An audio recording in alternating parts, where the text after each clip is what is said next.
تو روزہ ڈھال ہے اور جہنم سے آزادی کا ایک اہم ذریعہ ہے۔ روزہ اللہ اور بندے کے مابین ایک راز ہے۔ روزہ نور ہے، ضیاء اور روشنی ہے، اور آقا کریم صلی اللہ علیہ وآلہ وسلم نے روزے کی فضیلت بیان کرتے ہوئے ارشاد فرمایا کہ ہر شے کی کوئی زکوٰۃ ہوتی ہے، انسان کے جسم کی زکوٰۃ روزہ ہے۔ اگر روزہ رکھے گا تو جسم زکوٰۃ ادا کرے گا، جس طرح زکوٰۃ سے مال پاک ہوتا ہے، روزے سے جسم پاک ہو جاتا ہے۔ اور روزہ ویسے بھی انسان کے لیے شفا کا پیام ہے۔ فرمایا کہ سحری کھایا کرو، چونکہ سحری کے کھانے کے اندر بھی اللہ نے برکت رکھی ہے۔ تو یہ ماہ سیام اپنے دامن میں برکتیں لے کر، رحمتیں لے کر نازل ہوتا ہے۔ اس کا پہلا حصہ رحمت، درمیانی حصہ مغفرت، اور آخری حصہ جہنم سے آزادی کا مجدہ جاں فضا ہے۔ حدیث میں آتا ہے کہ اللہ نے میری امت کو رمضان المبارک کے روزے کے حوالے سے 5 چیزیں ایسی عطا کی ہیں جو اس سے قبل کسی امت کو نصیب نہیں ہوئی۔ ایک تو یہ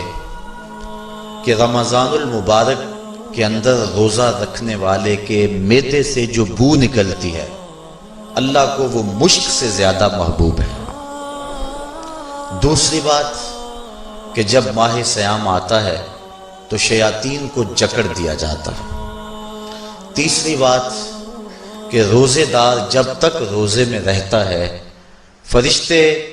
اس کے لیے مغفرت کی دعائیں کرتے رہتے ہیں۔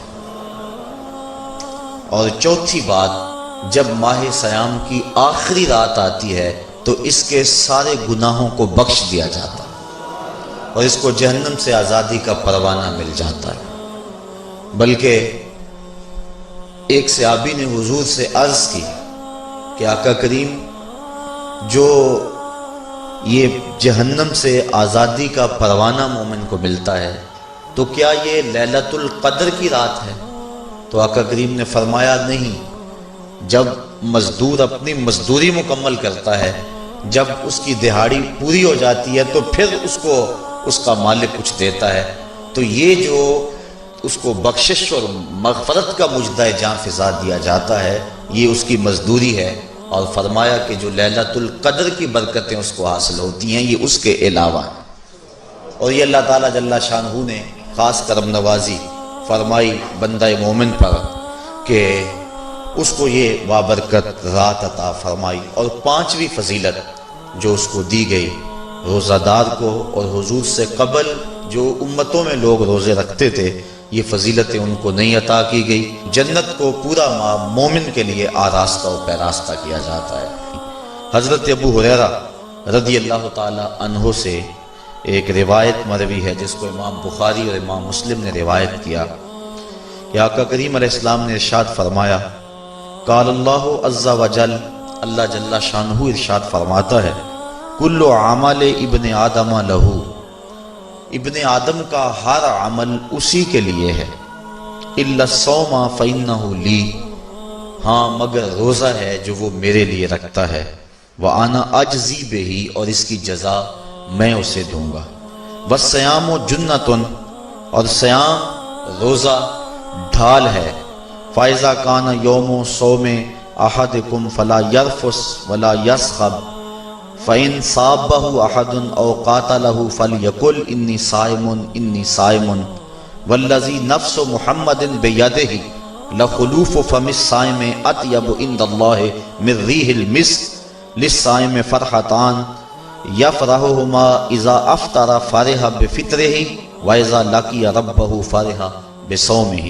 تو فرمایا کہ جب کوئی شخص روزہ رکھتا ہے تو اس کا یہ عمل اللہ کے لیے ہے اور اللہ تعالیٰ اس کی جزا دے گا۔ روزہ ڈھال ہے، جب کوئی شخص روزہ رکھے تو وہ اس کے اندر کوئی اللہ کی نافرمانی نہ کرے، یہاں تک کہ اگر اس کو کوئی شخص گالی بھی دے تو وہ یہ کہے کہ میرا روزہ ہے، میں صائم ہوں، میں نے روزہ رکھا ہوا ہے، یہ کہہ کے لڑنے والے کو، الجھنے والے کو ٹال دے۔ حضور نے ارشاد فرمایا مجھے قسم ہے اس رب کی جس کے قبضے میں محمد کی جان ہے کہ روزہ دار کے معدے سے جو بو نکلتی ہے اللہ کو وہ مسک یعنی کستوری کی خوشبو سے زیادہ محبوب ہے۔ اور روزہ دار کے لیے دو خوشیاں ہیں، ایک خوشی اس کو اس وقت ملتی ہے جب وہ روزہ افطار کرتا ہے، اور دوسری خوشی اس کو اس وقت ملتی ہے جب اس روزے کے صلے میں اسے اپنے رب کا دیدار نصیب ہوگا۔